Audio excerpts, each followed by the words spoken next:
하나님 말씀 봅니다. 하나님 말씀 로마서 1장 3절과 4절 2절 보도록 하겠습니다.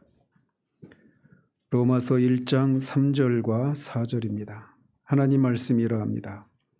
그의 아들에 관하여 말하면 육신으로는 다윗의 혈통에서 나셨고 성결의 영으로는 죽은 자들 가운데서 부활하사 능력으로 하나님의 아들로 선포되셨으니 곧 우리 주 예수 그리스도시니라.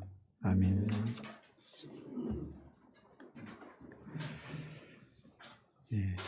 지난번에는 2절을 통해서 복음의 근거가 되는 역사적인 사건이 한 번 일어났다라고 하는 면에서는 그 사도가 전하는 복음이 새롭다라고 할 수 있지만 그 복음의 그 전하는 내용이 전혀 그 구약에서는 전혀 언급되지 않았던 새로운 것은 아니다라고 하는 것을 말씀을 드렸습니다.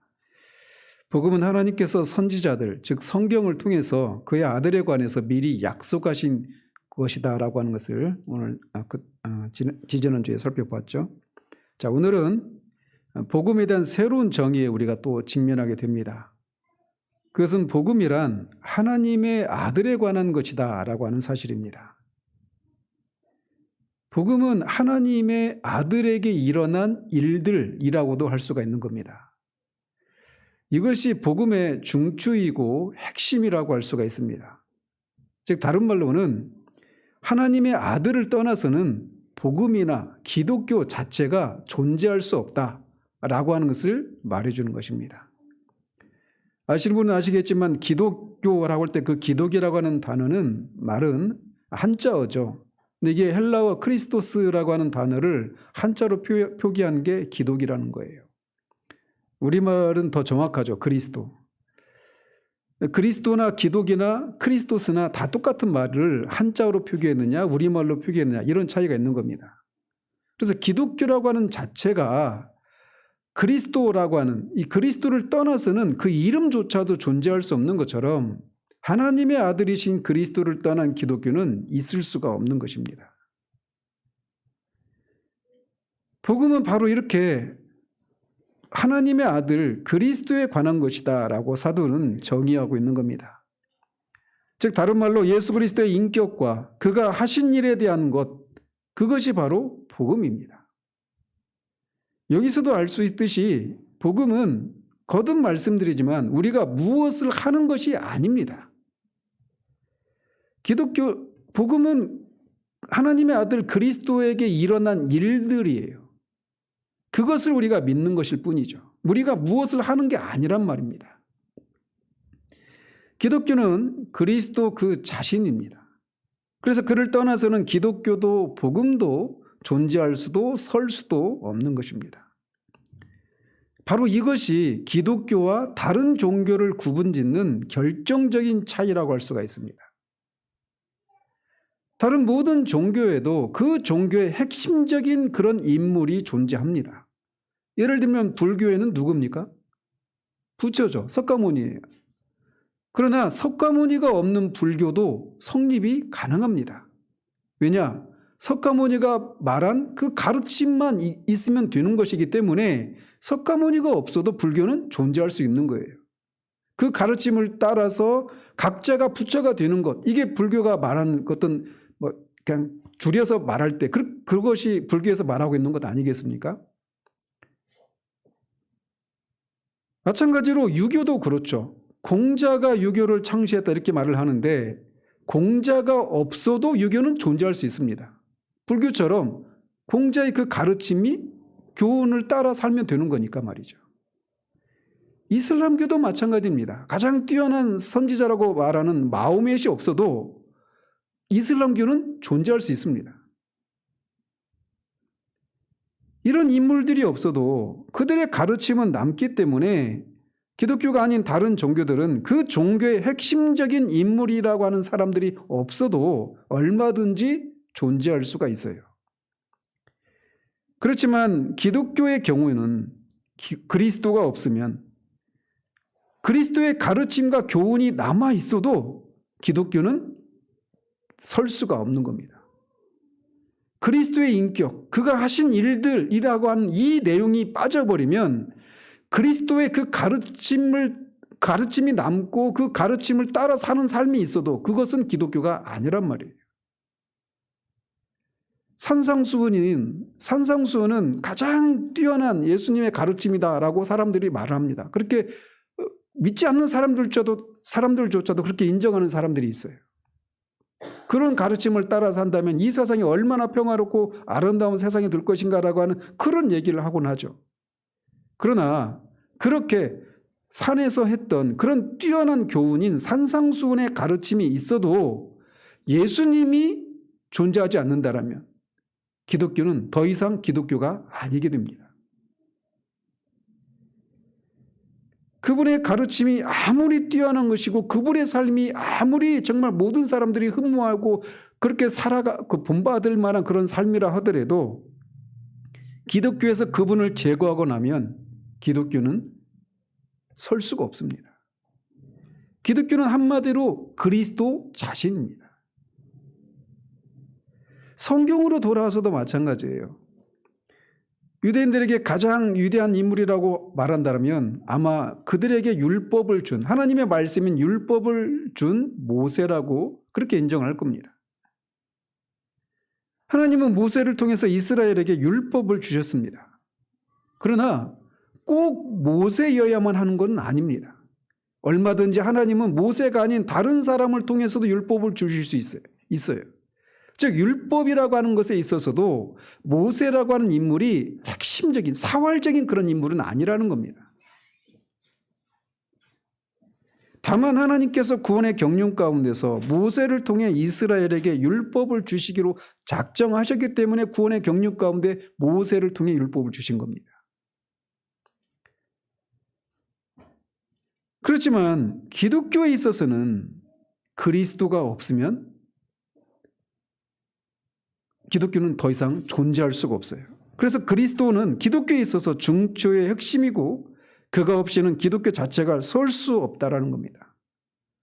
제가 이것을 강조하는 이유는 오늘날, 그러니까 초대교회에서부터 계속 그랬지만 특히나 오늘날 예수 그리스도에 대해서 성경이 계시해 주는 대로 믿지 않으면서도 예수님의 가르침이 뛰어나고 예수님의 삶이 너무나 흠모할 만하고 존경할 만한 삶이기 때문에 자신들은 그런 것을 믿고 따른다라고 말하면서 자칭 그리스도인이라고 주장하는 사람들이 너무나 많기 때문에 그렇습니다. 또는 어떤 사람들은 기독교를 그리스도와 상관이 없이 기독교를 순전히 하나님과의 관계 속에서만 기독교를 이해하는 사람들도 있습니다. 이를테면 율법주의자들이 그런 사람들이죠. 그래서 그리스도가 없이 하나님이 나한테 이런저런 삶을 살아라 또는 이런저런 삶을 살지 말라라고 하는 그 계명에 순종하며 사는 것, 이게 기독교라고 이해하는 사람들이 있어요. 그래서 그렇게 사는 것 같으면 내가 기독교인인 것 같고 그렇게 살지 못하는 날은 내가 기독교인이 아닌 것 같은 그런 생각들을 가지고 사는 경우들이 많아요. 그들에게는 기독교는 그냥 순전히 하나님과 그 하나님의 명령에 순종해야 되는 이 두 존재만 있는 겁니다. 그런 거를 그리스도 없는 기독교라고 불러요. 사실 기독교가 아니죠. 율법주의자들이 그런 경향들을 보여요. 그리고 또 마찬가지로 잘못된 신비주의자들 또한 그들에게는 그리스도가 필요가 없습니다. 그저 하나님께 깊은 어떤 관상 기도를 할지 또는 그 가톨릭에서 말하는 용어로 향신 기도라고 하는 것을 통해서 그냥 그 하나님을 직접 만나는, 그리스도가 없이 그렇게 하나님과 직통으로 교제하고 하나님과 그렇게 하나님을 만날 수 있다고 생각하는 잘못된 신비주의자들 또한 역시 그들에게 있어서 그리스도는 핵심적인 인물이 아니게 됩니다. 그런데 그런 사람들도 다 자신을 그리스도인이라 기독교인이라고 생각하고 있기 때문에 그리스도는 기독교에 있어서 핵심적이라고 하는 이 사실을 강조하고 있는 겁니다. 오늘 제가 우리 교회에서도 사실 수요기도회 때 이거를 좀 하려고 했는데 아직은 아니다라는 생각들이 들어가지고 제가 계속 수요기도회 때 뭘 할지 아직 결정을 못하고 있는 상황인데 어쨌든 많은 사람들이 기독교가 이렇게 하나님의 아들에 관한 것, 그리스도가 기독교에 있어서 핵심이요 중추라고 하는 이 사실을 간과한 채 다양한 방식으로 그리스도 없는 기독교를 추구하고 그런 기독교인의 생활을 하고 있는 사람들이 많다라는 겁니다. 그렇기 때문에 이 사실을 강조하고 있는 거예요. 사도는 복음은 그리스도에 관한 것이다라고 말하면서 그리스도에 대한 그의 첫 번째 진술을 그리스도가 하나님의 아들이다라고 말을 하고 있습니다. 나사렛의 목수였던 예수가 하나님의 아들이라는 거예요. 십자가에서 죽었던 예수가 하나님의 아들이라고 선포하고 있습니다. 히브리서 1장 1절 2절도 그것을 말하면서 시작합니다. 옛적의 선지자들을 통하여 여러 부분과 여러 모양으로 우리 조상들에게 말씀하신 하나님이 이 모든 날 마지막에는 아들을 통하여 우리에게 말씀하셨으니 라고 말하면서 3절에서는 그 아들이 하나님의 영광의 광채시요 그 본체 형상이시라 라고 말합니다. 즉 그리스도가 하나님의 아들이신데 하나님과 동등하신 분이시다라고 말씀하고 있단 말이에요. 예수님이 세례를 받으실 때도 또 변화산상에서도 하나님이 이는 내 사랑하는 아들이요 내 기뻐하는 자다라고 말씀하시면서 예수님이 하나님의 아들이심을 밝히셨습니다. 그리고 예수님 자신도 나와 아버지는 하나다라고 하는 말씀을 통해서 자신이 하나님 아버지와 동등하신 하나님의 아들이심을 밝히셨습니다. 그는 영원하신 하나님의 아들이신 분이십니다. 요한복음 3장 16절에서는 그는 하나님의 독생자라고 말을 합니다. 독생자는 외아들이다 이런 의미가 아닙니다. 독생자라고 하는 것은 영어로 비가튼이에요. 그래서 이게 모든 사람들은 하나님에 의해서 지음을 받죠. 하나님에 의해서 창조되지 않습니까? 그런데 하나님의 아들이신 예수님은 지음을 받은 존재가 아니다라는 겁니다. 스스로 나셨다라는 거예요. 홀로 나셨다라는 겁니다. 그래서 영어로 비가튼이라고 하는 영어로 그걸 그렇게 표현하고 있는 겁니다. 그래서 마가는 그의 복음서를 하나님의 아들 예수 그리스도의 복음의 시작이다라고 말을 하며 시작을 합니다. 사도 요한도 똑같이 태초에 말씀이 계시니라 이 말씀이 하나님과 함께 계셨으니 이 말씀은 곧 하나님이시니라 라고 말합니다. 태초부터 계셨던 하나님이 계신데 그 하나님과 구별되는 인격체인 말씀으로 불리는 분이 계셨는데 그 말씀이 하나님이다라고 말하고 있어요. 말씀이 인격체인데 하나님과 구분되는 인격체이신데 그분이 하나님이시다라고 말하고 있어요. 그러면서 14절에서는 말씀이 육신이 되어 우리 가운데 거하심에 우리가 그의 영광을 보니 아버지의 독생자의 영광이요 은혜와 진리가 충만하다라고 말을 합니다. 그래서 예수님이 태초부터 하나님과 함께 하셨던 하나님의 독생자다라고 말씀하고 있는 거예요.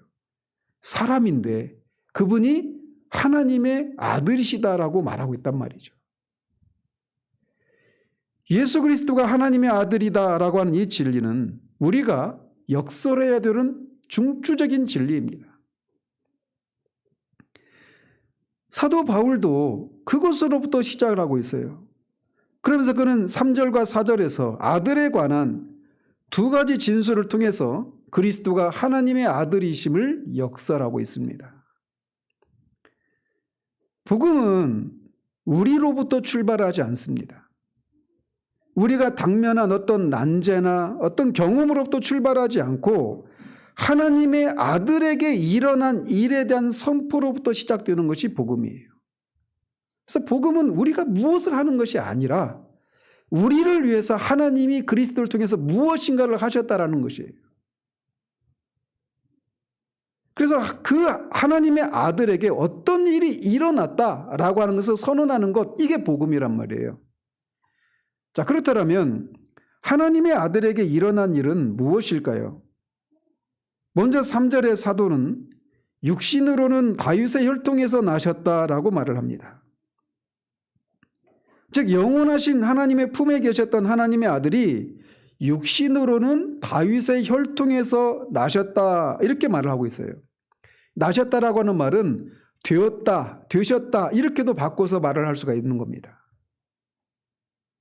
즉 전에는 다윗의 혈통이 아니셨던 하나님의 아들이 이제 다윗의 혈통, 다른 말로 다윗의 씨가 되었다라고, 다윗의 후손이 되었다라고 말씀하고 있어요. 즉 다윗의 혈통으로 그렇게 이 세상에 오시기 전에도 하나님의 아들은 영원히 존재하고 계셨던 분이었다라는 겁니다. 그런데 그에게 어떤 일이 일어났는데 그게 뭐냐? 그분이 이제 다윗의 씨가 되셨다는 겁니다. 다윗의 후손이 되셨다는 거예요. 하나님의 아들이 다윗의 후손이 되셨다, 사람이 되셨다. 이게 무슨 교리입니까? 이게 바로 성육신의 교리예요. 그래서 여기서 우리는 곧장 성육신의 교리로 들어가게 되는 겁니다. 다윗의 이 진술을 통해서 말이죠. 요한이 1장 1절에서 말하고 있는 것처럼 태초부터 하나님과 함께 하셨던 말씀이 육신이 되어서 우리 가운데 거하기 시작했다 라는 것입니다. 이게 성육신의 교리예요.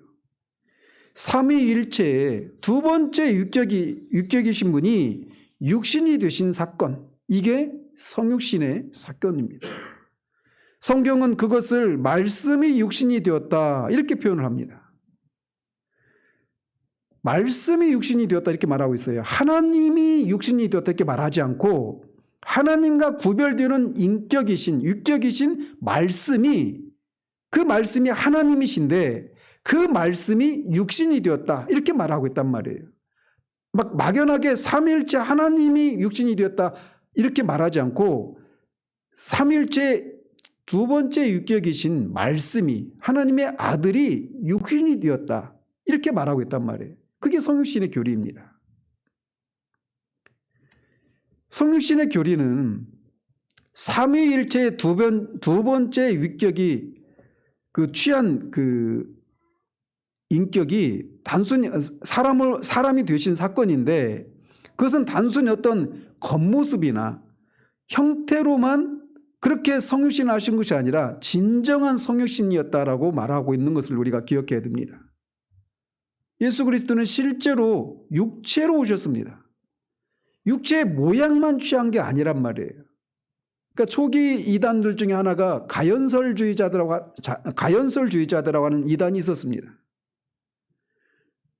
그들은 예수님이 단순히 육체의 모양만 가졌을 뿐이라고 말을 했어요.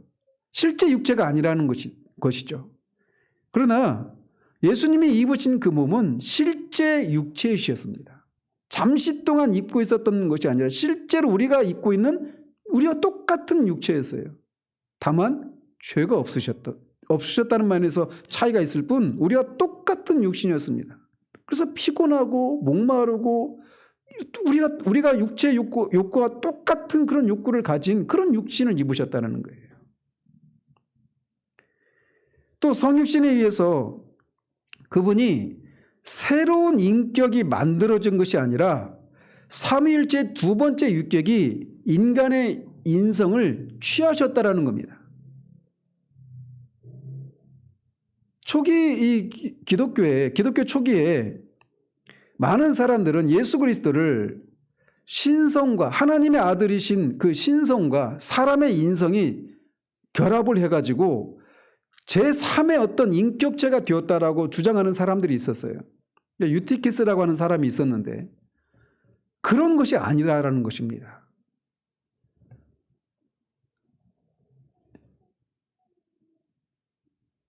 인간의 본성을 입으신 분은 삼위일체의 영원하신 두 번째 육격이십니다.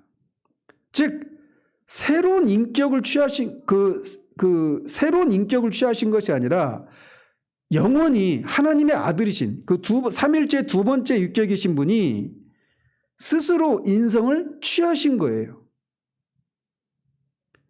그래서 실제 사람의 모양으로 이 세상에 나타나셨다라고 말하는 것이 성육신의 교리입니다. 따라서 성육신에 의해서 성자의 인격에는 변화가 일어났습니까? 안 일어났습니까? 실제로 변화가 일어난 것이 아니라는 거예요. 여전히 그는 하나님의 아들, 하나님이십니다. 겉으로 보이는 모습에는 변화가 일어났죠. 몸이 없어졌던 분이 몸을 입으셨다라고 하는 면에서는 변화가 일어났어요. 그리고 그것을 스스로 나타내시는 상태에도 분명히 변화가 있었죠. 그러나 성자, 삼일째 두 번째 육교에 계신 성자의 인격에는 아무런 변화가 일어난 게 아닙니다. 그래서 언제나 그는 이 세상에 다윗의 혈통으로 오시기 전에도 하나님의 아들이셨던 그분의 인격은 이 땅에 오신 이후에도 여전히 동일하신 인격이셨습니다. 그래서 동정녀 마리아의 태 속에 계실 때도, 무기력한 아기의 모습으로 구유에 누워 계실 때도 그는 언제나 삼위일체 두 번째 인격으로 그렇게 존재하셨던 거예요. 그의 인격에 어떤 변화가 일어난 게 아니란 말입니다. 이 말은 다른 말로는 성자가 사람으로 변했다라고 하는 말이 아니라는 사실입니다. 사람으로 하나님의 아들이 사람으로 변화된 것이 성육신이 말하는 게 아니란 말이에요. 하나님이 사람이 되셨다라고 할 때 그것을 그렇게 오해하는 사람들이 있는데 그게 아닙니다. 그는 사람이 되셨지만 여전히 하나님의 아들, 삼일째 제2 두 번째 율격이셨다는 것입니다. 그래서 로마서 8장 3절에서는 예수 그리스도가 죄 있는 육신의 모양으로 오셨다 이렇게 표현하고 있고, 요한일서 4장 2절에서는 이로써 너희가 하나님의 영을 알지니 곧 예수 그리스도께서 육체로 오시는 것을 시인하는 영마다 하나님께 속한 것이다 이렇게 말을 해서 예수 그리스도는 사람으로 변화된 것이 아니다라고 하는 사실을 우리에게 말해주고 있어요. 또 성육신에서 성자는 모양이 아닌 진정한 인간의 본성을 입으셨다라는 것입니다. 그냥 사람의 모양만 취한 것이 아니라는 거예요. 이거 어떤 차이가 있느냐면 구약에도 보면 여호와의 천사나 또는 천사가 사람의 모양으로 나타나잖아요. 아브라함을 찾았던 그 창세기 19장에도 그 여호와의 천사들 3명의 천사들이 나타났잖아요. 근데 그들이 날개 달린 우리가 그리는 것처럼 그런 모습으로 온 게 아니에요. 그냥 사람의 모습으로 온 겁니다. 근데 그들도 사람의 모양을 취했죠. 그런데 성육신은 그 구약에서 그렇게 하나님이 또 여호와의 천사가 그렇게 사람의 모양을 취하고 나타나는 것을 신적인 현현이다, 신적 현현이다 이렇게 말을 합니다. 그런데 성육신은 바로 그런 것을 의미하는 게 아니라는 거예요. 예수님이 취하신 인격은 잠시 어떤 사람의 모양만 취한 것이 아니라 진짜 사람의 그 인성을 취하셨다라는 것입니다. 그래서 자녀들은 혈과 육에 속하였음에 그도 또한 같은 모양으로 혈과 육을 지니심은 이렇게 말을 합니다. 즉 성육신은 우리 주님이 완전한 인성을 취하셨다라고 말을 하고 있어요. 즉 몸만 취하신 것이 아니라 몸과 영혼까지도 취하셨다라고 말을 하고 있단 말이죠. 그래서 참 사람이신 겁니다. 몸과 영혼을 가진 참 사람이시고 동시에 참 하나님이시다라고 성경은 말을 하고 있는 거예요. 그리고 마지막으로 이렇게 참된 인성, 즉 몸과 영혼이라고 하는 참된 인성을 취하시되 그 완전한 인성을 어디에서 취하셨냐면 어머니 되는 동정녀 마리아에게서 그 인성을 취하셨다라고 성경은 말합니다. 어떤 사람은 새로운 인성이 성자를 위해서 창조되었다 이렇게 주장하는 사람도 있습니다. 여러분들 중에는 그런 분이 안 계시겠지만 그렇게 믿는 사람들이 있어요. 근데 그렇지 않다라는 겁니다. 새로운 인성을 그 성자가 취할 새로운 인성을 새로 창조된 것이 아니라 마리아에게서 그 인성을 취하셨다라는 겁니다. 그리고 예수 그리스도가 자신의 인성을 스스로 가지고 오신 것도 아니라고 성경은 말합니다. 예수님이 취하신 본성은 마리아에게서 받은 것입니다. 이게 왜 중요하느냐? 성경이 말하는 바와 강조하는 바와 같이 예수 그리스도는 하나님의 구원자는 누구의 후손으로 와야 됩니까? 다윗의 후손으로 와야 돼요. 아브라함의 후손으로 와야 되죠. 여자의 후손, 아브라함의 후손, 유다의 후손, 다윗의 후손, 이렇게 점점 그 구원자가 여자의 후손으로부터 다윗의 후손으로까지 점점 이렇게 좁혀오는데, 그 예수님의 인성을 마리아에게서, 다윗의 후손인 마리아에게서 취하지 않으면 예수님은 아브라함의 후손도, 여자의 후손도 되지 않고, 아브라함의 후손도 될 수도 없고, 다윗의 후손도 될 수가 없는 거예요. 그래서 예수님이 마리아에게서 그 완전한 인성을 취하셨다라고 하는 것이 그래서 중요한 겁니다. 우리가 이 성육신 교리를 이렇게 간략하게나마 살피고 있는 이유는 우리의 구속에 대한 교리가 궁극적으로는 이 성육신의 교리에 좌우되기 때문에 그렇습니다. 만약에 예수 그리스도가 인성을 입지 않으셨다면 그는 우리를 구원하실 수가 없으셨습니다. 성육신을 통하지 않으면 그분이 우리를 구원하실 수가 없어요. 하나님이 전능하신 분이심에도 불구하고 죄인인 우리를 구원하시기 위해서는 반드시 우리와 똑같은 그런 혈과 육을 취하신 사람으로 오셔야만 했다라는 것이죠. 그렇기 때문에 이 성육신의 교리가 우리의 구원과 관련해서 아주 중추적인 그런 진리인 거예요. 오늘날에는 이 성육신의 교리마저도 공격을 받고 있는 상황입니다. 그렇기 때문에 제가 이 부분을 강조하고 있는 거예요.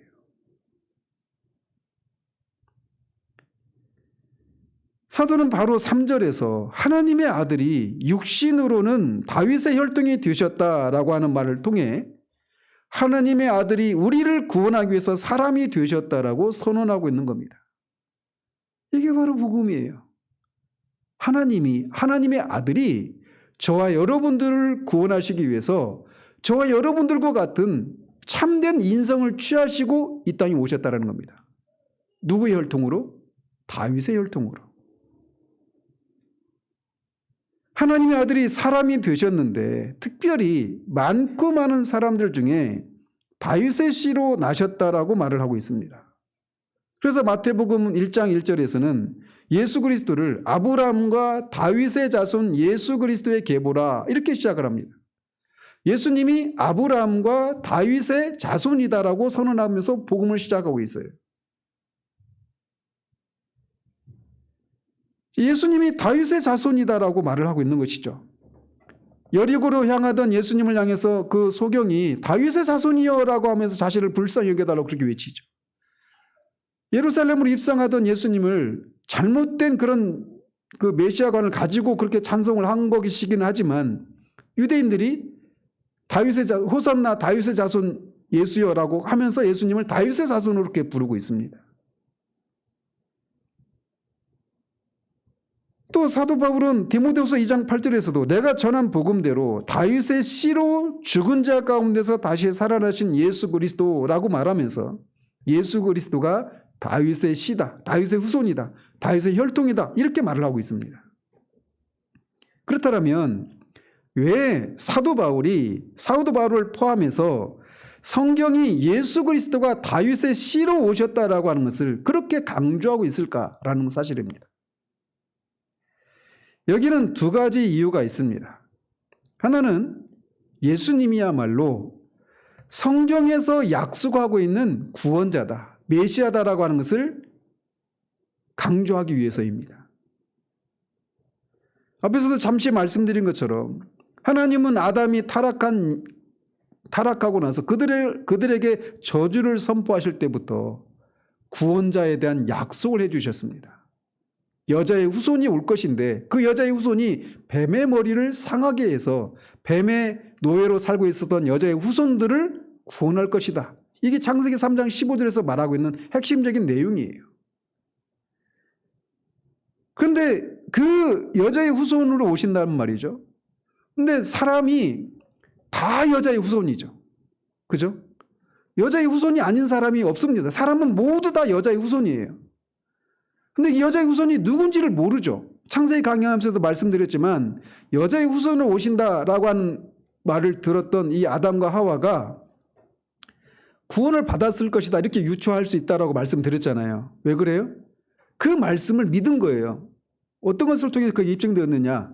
가인을 여호와로 말미암아 내가 등남했다 이렇게 말하면서 가인이라고 하는 이름을 붙이는 것을 통해서 그들이 하나님이 약속하신 것을 믿었다라고 하는 것을 우리가 유추할 수 있다 이렇게 말씀드렸잖아요. 하나님의 말씀을 믿음으로 우리가 구원을 받는 거예요. 그렇기 때문에 아담과 하와도 구원을 받았을 것이다 이렇게 유추할 수 있다고 말씀드렸는데, 어쨌든 여자의 모든 사람은 다 여자의 후손입니다. 그런데 맨 처음에는 그렇게 여자의 후손이 와서 너희들을 구원할 것이다 이렇게 약속하신 거예요. 창세기 3장 15절에서. 그런데 이게 이제 창세기 12장에서는 아브라함을 불러내시면서 아브라함의 후손을 통해서 모든 열방이 복을 받을 것이다 이렇게 약속하신 것을 통해 그 구절을 갈라디아서에서 사도 바울이 그 아브라함의 씨를 단수로 받고 있어서 그게 여러 사람이 아니라 아브라함의 후손 그 그리스도다라고 이렇게 해석을 하지 않습니까? 그래서 여자의 후손이 아브라함의 후손으로 좁혀집니다. 그리고 나서 창세기 49장에서 야곱이 죽을 때 아들들 12아들을 축복하면서 유다에게 복을 빌기를 너에게서 실로가 나오실 것이다 라고 하는 말을 통해 아브라함의 후손이 이제 이삭과 야곱을 통해 유다의 후손을 통해 나올 것이다 라고 하는 것을 예언합니다. 그래서 여자의 후손이 아브라함의 후손으로, 아브라함의 후손이 이제 유다의 후손으로 좁혀지죠. 그리고 사무엘하 7장에 가면 이제 다윗의 씨로, 다윗의 후손으로 이 구원자가 올 것이다 라고 하는 것을 다윗에게 약속해 주신 것을 통해 이제 그 여자의 후손이 다윗의 후손으로까지 이렇게 좁혀지게 됩니다. 그런데 이렇게 죄인들을 구원하시기 위한 이 구원자가 이렇게 다윗의 후손으로 올 것이다 라고 하나님이 약속하셨는데 바로 그분이 예수 그리스도라는 거예요. 바로 예수가 하나님께서 구약에서 약속하신 다윗의 후손이다라고 말을 하고 있는 겁니다. 그래서 마태복음 1장에서 예수 그리스도에 대한 족보가 나오지 않습니까? 그러니까 예수님은 여자의 후손이면서 아브라함의 후손이면서 유다의 후손이면서 다윗의 후손이어야만 합니다. 그죠? 그런데 마태복음 1장에 보면 예수 그리스도의 족보가 나오는데 거기 보면 아브라함이 이삭을 낳고 이삭이 야곱을 낳고 야곱이 그 유다를 낳고 유다가 누구를 낳고 하면서 쭉쭉 계속 이어져 옵니다. 그러니까 아브라함이 아들 이삭을 낳고 이삭이 아들 야곱을 낳고 이런 식으로 아들의 계보로 이렇게 이어져 온단 말이에요. 그런데 1장 16절에 가보면 야곱은 누구냐면 요셉의 아버지입니다. 그래서 야곱은 마리아의 남편 요셉을 낳았으니, 자, 그래서 앞에서부터 계속 이어진 순서를 따르면 이제 요셉이 예수를 낳았고 이렇게 말을 해야 되잖아요. 계속 그렇게 왔으니까. 근데 거기 보면 갑자기 야곱은 마리아의 남편 요셉을 낳았으니 라고 말하면서 요셉이 예수를 낳았다 이렇게 말하지 않고 마리아에게서 그리스도라 칭하는 예수가 나시니라 이렇게 말하고 있어요. 즉 예수 그리스도가 마리아는 여자죠. 근데 마리아는 다윗의 후손입니다. 다윗 가문이에요. 그래서 예수님이 그리스도가 마리아에게서 그리스도라고 하는 예수가 나니라라고 이렇게 말씀하고 있어서 예수님이 바로 하나님이 약속하셨던 바로 그 구원자, 여자의 후손이고 다윗의 후손이니까 당연히 아브라함의 후손이죠. 아브라함의 후손이니까 당연히 유다의 후손이죠. 그래서 예수님이 바로 하나님이 약속하셨던 바로 그 여자의 후손이면서 아브라함의 후손이면서 유다의 후손이면서 다윗의 후손이다라고 말하고 있는 거예요.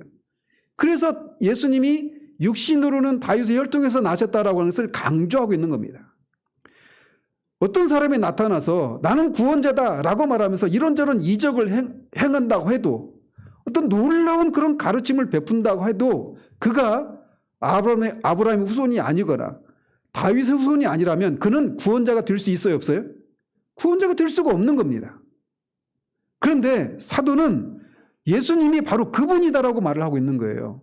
족보를 통해서도 그렇게 증명이 될 뿐만 아니라 그리고 이 족보 그 마태복음이 기록된 당시는 아직 성전이 파괴되기 전입니다.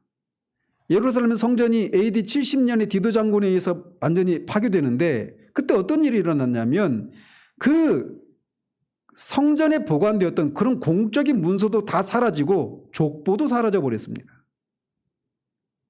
그런데 그렇기 때문에 그 사건 이후로 태어난 사람들은 자신의 족보가 어떤 족보에 해당되는지를 검증할 방법이 없어요. 그런데 예수님은 그 일이 일어나기 전 70여 년 전에 이 땅에 오신 겁니다. 그래서 예수님의 부모가 다윗의 후손이라고 하는 것도 이 족보를 통해서 공식적으로 확인이 가능했었어요. 그리고 그것이 이렇게 말할 수 있는 근거는 또 뭐냐? 누가복음 1장에 보면 예수님이 그 태어나시기 전에 마리아의 뱃속에 계실 때 어떤 일이 있었습니까? 인구조사를 위해서 모든 유대 사람들이 다 자기 고향으로 가야만 했죠. 근데 그들이 찾아간 고향이 어디입니까? 베들레헴이에요. 베들레헴은 다윗의 고향입니다. 즉 요셉과 마리아가 다 다윗의 후손이라고 하는 것을 그 역사적인 사건을 통해서 말해주고 있는 거예요. 그렇기 때문에 예수님은 분명히 다윗의 후손이다라고 하는 것을 말해주고 있는 겁니다. 그러면서 동시에 여자의 후손이라고 하는 이 창세기 3장 15절에서 말씀했던 것을 강조하기 위해서 요셉에게서 예수가 나왔다 이렇게 말하지 않고 마리아에게서 예수님이 나오셨다 이렇게 말씀하고 있는 거예요. 그래서 예수님은 틀림없이 여자의 후손이면서 아브라함의 후손이면서 유다의 후손이면서 다윗의 후손인 하나님이 약속하신 구원자 그리스도다 메시아다라고 말씀하고 있는 거예요. 그러니까 그 예수님을 우리가 믿음으로 그 예수님을 믿으면 구원을 받는다라고 하는 이 하나님의 말씀을 우리가 믿을 수가 있는 거죠. 왜? 예수님은 틀림없이 그런 분이니까. 이 사실은 아직도 정통 유대인들이 메시아를 기다리고 있지 않습니까? 그들은 예수님이 메시아라고 그리스도라고 인정하지 않습니다. 그래서 요한계시록 하면서도 말씀드렸지만 오늘날 그런 세대주의자들이 이 유대교와 함께 그렇게 마치 유대교와 기독교가 어떤 공통점이라도 있는 것처럼 그렇게 말을 한단 말이에요. 유대인들도 그리스도를 기다리죠. 메시아가 히브리어고 그리스도는 헬라어니까. 정통 유대인들도 지금 그리스도를 기다리죠. 우리도 기독교인들도 그리스도를 기다립니다. 그렇죠? 그렇지만 그들이 기다리는 그리스도와 우리가 기다리는 그리스도는 다른 존재예요. 우리는 예수 그리스도를 기다리지만 그들은 예수님을 그리스도라고 인정하지 않는단 말이에요. 그런데 그들과 어떤 공통점이라도 있는 것처럼 그들을 그렇게 따르고 추앙하고 있는 이런 일들이 있잖아요. 유튜브에 브레드 TV라고 하는 그것이 대표적인 그런 채널인데 잘못된 겁니다. 어쨌든 정통 유대인들은 메시아를 기다리고 있어요. 그리스도를 기다리고 있다고 여전히. 그런데 앞에서도 말씀드린 것처럼 어떤 사람이 그래서 유튜브에 보면 최근에도 어떤 그렇게 영상이 떴던데 그 유대인들 중에 어떤 사람을 예의주시해야 된다 이런 얘기를 해요. 그 사람을 통해서 어떤 막 그런 이적이 나타나고 이런 사람이 있나 봐요. 이스라엘에. 그래서 그분이 혹시나 그리스도일까 이렇게 하면서 그렇게 주의해야 된다는 그런 영상이 떴더라고요. 그 조회수가 많을까요? 적을까요? 많습니다. 우리 교회 설교에 한 몇만 배는 돼요. 그런 영상이 하나 뜨면. 그럴 때마다 제가 얼마나 자괴감을 느끼는지. 근데 그 사람이 어떤 이적을 베풀고 어떤 놀라운 가르침을 베풀어도 그가 그리스도다, 메시아다라고 하는 확인할 길이 없어요. 그걸 확인할 수 있는 족보가 사라져버렸기 때문에 말이에요. 그렇지만 사도가 말하고 있는 것처럼 나사렛의 몫으로 태어났던 그 예수가 그리고 십자가에 죽었던 그 예수가 바로 하나님이 구약 성경을 통해서 말씀하셨던 그 여자의 후손이고 다윗의 후손이라고 말을 하고 있는 거예요. 그래서 그 사실을 하나님의 아들이 다윗의 혈통에서 나셨다라고 하는 것을 그래서 강조하고 있는 겁니다. 또 두 번째로 하나님의 아들이 다윗의 혈통으로 오신 것을 강조하는 또 다른 이유가 있다면 그의 왕국이 영원할 것이라고 하는 것을 강조하기 위해서입니다. 다윗에게 약속하셨던 것이, 다윗의 언약이 핵심이 그거예요. 그의 왕권이 영원할 것이다라고 말씀하셨는데 그것은 다윗의 후손으로 오신 예수님에 의해서 건설된 하나님 나라가 영원할 것이라고 하는 것을 통해서 성취가 되는 것이죠. 그래서 그것을 강조하기 위해서 다윗의 혈통에서 오셨다. 하나님의 아들이. 이렇게 강조하고 있는 겁니다. 복음은 바로 이렇게 하나님의 아들이 죄인을 구원하기 위해서 육신으로 다윗의 혈통으로 나셨다라고 하는 소식이 바로 복음이에요. 근데 바로 그분이 예수님이라는 겁니다. 예수님이 하나님의 아들이 사람이 되신 분이다라고 하는 이 진리를 바로 세우기 위해서 3세기, 4세기 이 대부분의 시간을 교회는 이 교리를, 이 진리를 세우는 데 보내야만 했습니다. 따라서 한 사람이 그리스도인이라고 하는 증거는 바로 이렇게 예수가 하나님의 아들로서 죄인을 구원하시기 위해서 사람으로 오신 하나님이 약속하신 구원자다라고 하는 사실을 믿는 것, 그때 그 사람이 그리스도인이라고 할 수 있는 것이지, 예수님이 육신으로 하나님의 아들이 다윗의 혈통이 되신, 혈통으로 오신 그런 분이라고 하는 것을 믿지 않은 채 그분의 가르침을 내가 인정하고 그분의 삶을 본받고 그렇게 살고 있기 때문에 자신은 그리스도인이다 이렇게 말하는 것은 잘못된 것이라는 겁니다. 성경이 말하는 대로 우리가 믿어야 되는 것이죠. 이어서 사도는 하나님의 아들에 대해서 말하기를 성결의 영으로는 죽은 자들 가운데 부활하사 능력으로 하나님의 아들로 선포되셨으니 곧 우리 주 예수 그리스도시니라 라고 말합니다. 여기서 성결의 영을 어떤 사람들은 성령으로 해석을 하는 사람들이 있어요. 근데 문맥상 이 성결의 영은 앞에 육신으로와 대조를 이루는 그런 표현이라고 하는 것을 기억해야 됩니다. 그래서 이것을 원문대로 번역하면 거룩함의 영에 따라서 또는 거룩함의 영에 부합하게 이런 말입니다. 그러니까 거룩함의 영을 따라서는 죽은 자들 가운데서 부활하사 능력으로 하나님의 아들로 선포되셨다 이렇게 말하고 있는 거예요. 즉 앞에 3절은 복음의 중추의 핵심이고 복음 자체이신 예수 그리스도의 인성을 보여주고 있다라면 이 4절에서는 예수 그리스도의 신성을 보여주고 있는 그런 구절이라고 할 수가 있는 겁니다. 즉 역사 가운데 오신 예수께서는 육신과 영혼을 지니신 참 사람이신 분이신데 바로 그 예수님의 영혼에 있어서는 그 누구와도 비교할 수 없는 거룩함을 지니셨다라고 하는 것을 이렇게 표현하고 있는 거예요. 이것은 모든 피조물들과 구분되고 죄로부터 완전히 떠나 계신 하나님의 절대 거룩함이 예수님의 영에서도 발견되어진다라고 하는 것을 이렇게 표현하고 있는 거예요. 이것이야말로 예수님이 하나님 되심을 보여주는 결정적인 증거라고 할 수가 있는 겁니다.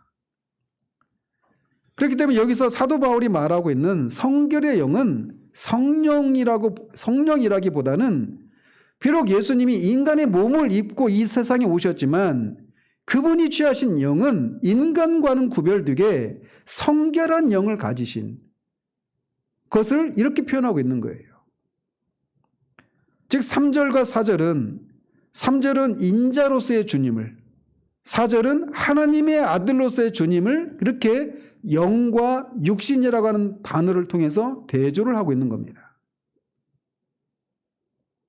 그러면서 사도는 죽은 자들 가운데서 부활하사 능력으로 하나님의 아들로 선포되었다라고 말을 합니다. 여러분들 중에 혹시 개역 한글판을 가지고 계신 분이 계시다라면 여기서 선포되었다, 우린 개정판인데 이 선포되었다라고 하는 단어가 개역 한글판에는 인정되었다 이렇게 되어 있을 겁니다. 그래서 마치 예수 그리스도께서 죽은 자 가운데서 부활하신 것을 통해서 비로소 하나님의 아들로 인정된 것처럼 그렇게 사람들이 오해를 하게 만들었단 말이죠. 즉 전에는 하나님의 아들이 아니었는데 부활을 통해서 비로소 하나님의 아들로 인정이 되었다. 부활을 통해서 비로소 하나님의 아들이 되었다. 이런 식으로 사람들이 오해하게 만들었단 말이에요. 그런데 이 단어는 이제 그래서 개정 개혁판이 제대로 번역을 했는데 이 단어는 원래 밭의 경계를 정하는 것에서 유래한 그런 단어라고 합니다. 그래서 고대 사회에서 어떤 사람이 밭을 샀는데 그 사람이 그 밭이 원래 어떤 사람의 소유예요.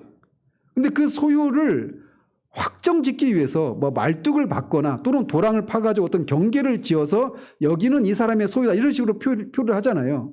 말뚝을 받거나 도랑을 파서 경계를 만들므로써 비로소 그 사람의 땅이 되는 게 아니죠. 원래 그 사람의 땅인데 말뚝을 받는 것을 통해서 그것을 확인하는 것일 뿐인 거예요. 거기에서 유래한 단어가 이 선포되었다라고 하는 단어란 말이죠. 그러니까 예수님이 죽은 자 가운데서 부활하시기 전에도 그분은 영원하신 하나님의 아들이었다라는 거예요. 그런데 비로소 이제 죽은 자 가운데서 부활하신 후에 그 사실이 그분이 하나님의 아들이라고 하는 사실이 선언되었다, 입증되었다 이런 의미로 말하고 있다는 거예요. 그래서 개정개혁판에서는 제대로 번역을 했죠. 선포되었다라고 말이죠. 원래부터도 그분은 하나님의 아들이셨다라는 거예요. 한 번도 그분이 하나님의 아들이신 적을 포기한 적이 없습니다. 마리아의 태중에 계실 때도 구유에 누워 계실 때도 이 땅에서 그렇게 주무시거나 졸거나 피곤해하고 줄이고 이럴 때도 여전히 그분은 하나님의 아들이셨습니다. 십자가 죽으실 때도 여전히 그분은 하나님의 아들이셨어요. 하나님의 아들이 아니신 적이 한 번도 없으셨습니다. 그런데 이제 부활을 통해서 그 사실이 공개적으로 선포되고 입증이 되었다. 이렇게 말을 하고 있는 거예요. 특히 여기서 능력으로 이렇게 말을 하고 있는데 죽은 자들 가운데서 부활하사 능력으로 하나님의 아들로 선포되었다. 이렇게 말하고 있는데 이 능력으로라고 하는 말은 주 예수 그리스도가 부활을 통해서 능력을 가지신 하나님의 아들이라고 하는 것이 이렇게 입증되고 선언되었다. 이렇게 말을 하고 있는 겁니다. 말씀드린 것처럼 그는 전에도 하나님의 아들이셨고 언제나 하나님의 아들이셨습니다. 성신하시기 전에도 영원하신 하나님의 아들이셨어요. 그가 하나님의 아들이 아닌 때가 한 번도 없었습니다.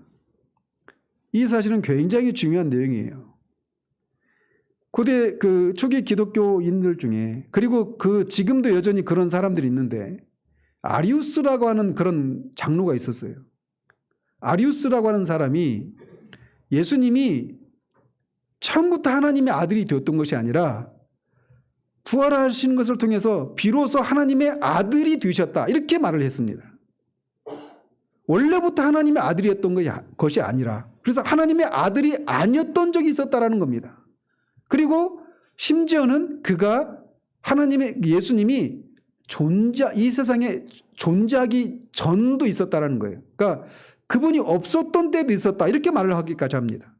성경에는 영원 전부터 그분이 계셨다라고 말씀하시잖아요.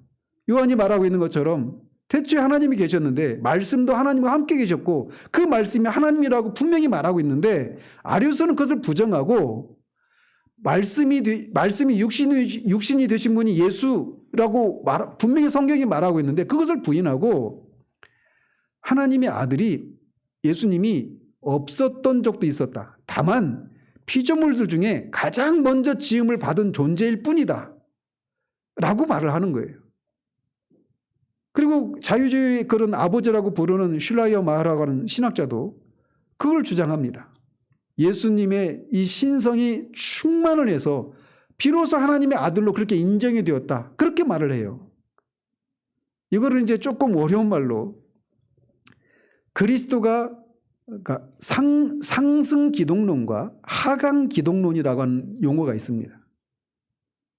성경적인 기독론은 어떤 걸까요? 하강 기독론일까요? 상승 기독론일까요? 하강이죠.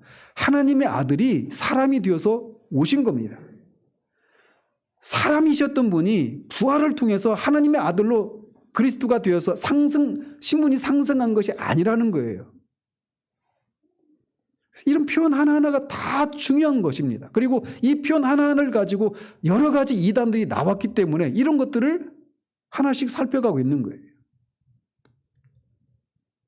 자, 어쨌든 그분은 존재하시지 않은 적이 없었고 존재하는 모든 순간에 그분은 언제나 하나님의 아들이셨습니다. 마리아의 뱃속에 계실 때도, 구유에 누워 계실 때도, 이 땅에 사시는, 지상에 계시는 동안에도 그분은 영원한 하나님의 아들이셨습니다. 그런데 문제는 그분이 연약함에 둘러싸여 있었다는 겁니다. 이 땅에 계시는 동안에는. 그런 힘없는, 능력 있는 하나님의 아들로 오신 것이 아니라 힘없는 어린아이로 이 땅에 오신 거예요. 구유에 누워 계실 때도, 다른 사람의 보호를 받아야 되는 그런 상황 가운데 계실 때도 그분은 하나님의 아들이셨지만 능력 있는 하나님의 아들의 모습으로 오신 것이 아니었다라는 거예요. 그런데 이제 부활을 통해서 그분이 능력 있는 하나님의 아들이시라고 하는 것이 입증되고 선언되었다라고 말을 하고 있는 겁니다. 비록 그분이 이 지상에 계시는 동안 그분은 하나님의 아들이셨음에도 불구하고 지상에 있는 동안에는 미약하셨습니다. 힘이 없으셨어요. 다른 모든 아기들처럼 돌봄을 필요로 하는 그런 모습으로 오셨습니다. 하나님의 아들이 말이죠. 그는 먹고 보살핌을 받아야 했고 모든 아기에게 일어난 일이 다 그에게도 일어나야 했습니다. 그래서 마리아가 밤중에 막 그 우는 아기 예수 때문에 깨어서 젖을 물리고 이런 일들이 예수님에게도 일어난 거예요. 하나님의 아들이신데 그렇게 연약에 둘러싸여서 오셨다는 것이죠. 그런 능력 있는 하나님의 아들로 구유에 힘없이 누워 있었던 것이 아니었습니다. 그럼에도 불구하고 그는 하나님의 아들이셨어요. 그러나 능력 있는 하나님의 아들은 아니었다라는 겁니다. 다시 말하면 그가 어린아이로 오셨을 때 하나님의 아들의 능력은 육체 속에 감추어져 있었던 겁니다. 그러나 사도는 부활로 말미암아 능력 있는 하나님의 아들로 선포되었다라고 말을 합니다. 그가 얼마나 능력 있는 분인가를 바로 그 부활을 통해서 사람들이 인식하게 되었다라고 말하고 있는 거예요. 예수님이 이 땅에 계시는 동안 유대인들은 예수님을 하나님의 아들로 인정하지를 않았습니다. 비록 그가 귀신도 쫓고 병도 고치고 이런저런 이적을 행하기도 했지만 그런 단지 어떤 능력을 힘입어서 그런 일을 하고 있을 뿐이고 유대인들은 심지어 그가 바알세불, 귀신의 왕 바알세불의 힘을 빌어서 그런 일을 행한다고 생각하면서 이적을 베풀고 계셨음에도 불구하고 그를 하나님의 아들로 인정하지 않았단 말이에요. 여전히 그는 사람의 모습을 가지고 있었기 때문에 예수님을 하나님의 능력을 힘입은 그런 능력을 행하시는 분, 놀라운 가르침을 베푸는 분 이렇게만 이해를 했지 그분이 하나님의 아들로는 인정을 안 했단 말이에요. 그런 사람들처럼 먹고 주무셔야 했고 급기야는 십자가에서 죽기까지 했습니다. 십자가에서 죽는다라고 하는 것은 유대인에게 하나님의 저주를 받아서 죽는 거예요. 하나님의 저주를 받아서 죽은 인간이 어떻게 하나님의 아들이 될 수 있어요? 이건 유대인에게 있을 수가 없는 일입니다. 더더군다나 생명의 주인이신 하나님이 죽는다?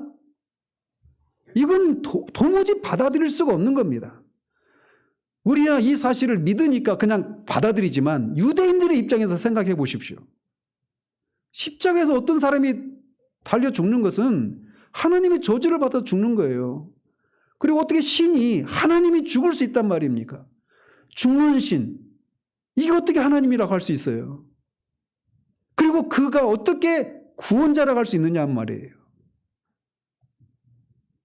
그런데 그렇기 때문에 사람들이 예수님을 하나님의 아들로 인정할 수가 없었던 겁니다. 그런데 그가 죽은 자 가운데서 부활하시자 그는 능력으로 하나님의 아들이심이 입증되게 된 것입니다.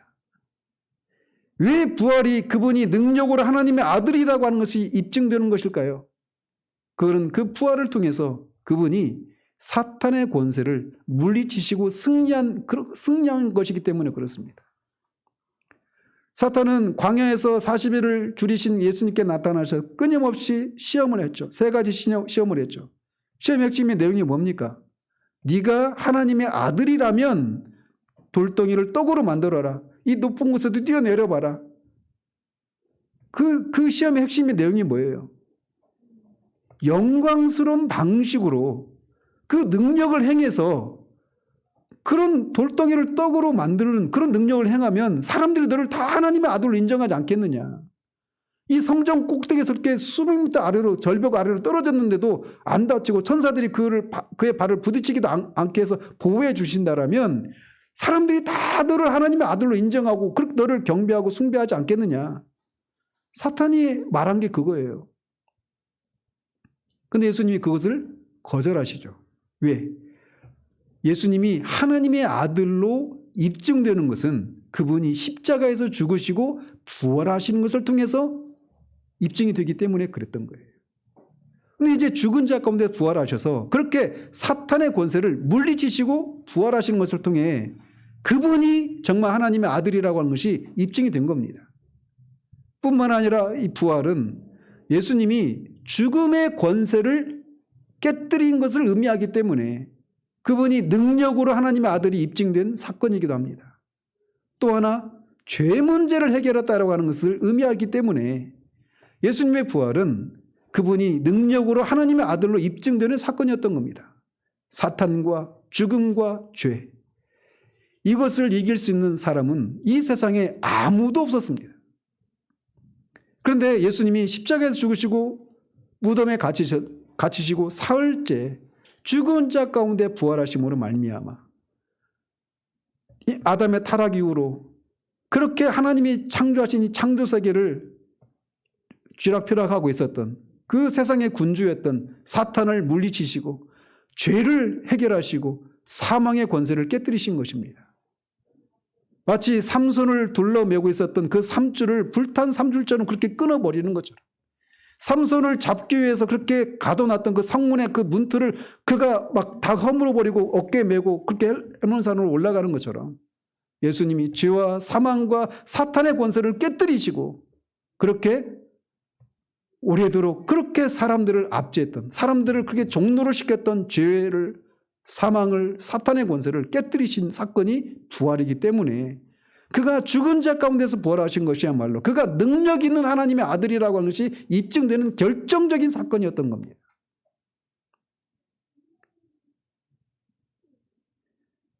그 누구도 죄와 사망과 사탄으로부터 자유할 수 없었고 모든 사람이 이것들의 종로로 타면서 살았단 말이에요.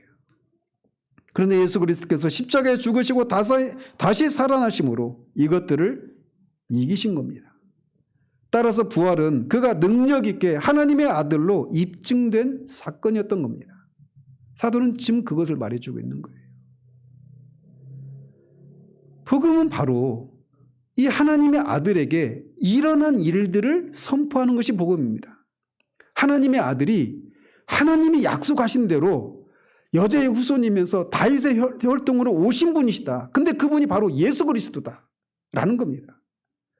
그 예수 그리스도가 부활을 통해 죽은 자 가운데에서 부활하신 것을 통해서 원래도 하나님의 아들이셨는데 이제 부활을 통해서 그가 사탄을 물리치시고 죄와 사망의 권세를 깨뜨리신 그런 분이라고 하는 것을 말해주고 있는 거예요. 그런데 어떻게 하라고요? 그분을 믿으라는 겁니다. 그를 믿으면 죄의 문제를 해결받고 사탄의 권세에서 해방되고 사망의 권세에서 해방된다라는 거예요. 복음은 우리가 무엇을 하는 게 아니라는 사실입니다. 하나님의 아들에게 이런 일들이 일어났다라는 거예요. 그분이 육신으로는 다윗의 후손으로 오셨고 하나님의 약속대로 그리고 부활을 통해서 그렇게 죽은 자 가운데서 능력 있는 하나님의 아들로 선포되는 그런 일이 있었기 때문에 바로 그 예수를 믿으라는 겁니다. 주 예수를 믿으라. 그리하면 너와 내 집이 구원을 받으리라. 이렇게 외칠 수 있었던 이유가 뭐냐? 그 예수가 하나님이 약속하신 구원주이시기 때문에 그래요. 그리고 그분이 그냥 단지 사람이실 뿐만 아니라 하나님의 아들이셔서 사망과 죄와 사탄의 권세를 물리치신 분이시기 때문에 그를 믿으면 사망과 사탄과 죄의 문제를 해결받고 해방을 누릴 수 있다라고 말하고 있는 것입니다. 틀림없다라는 거예요. 복음은 다른 게 아니에요. 내가 어떻게 살아야 되는 문제는 차후이고 복음은 일단 이 예수님이 하나님의 아들이신 분에게 어떤 일이 일어났는지를 알리고 그 사실을 믿으라고 요구하는 것이 복음이에요.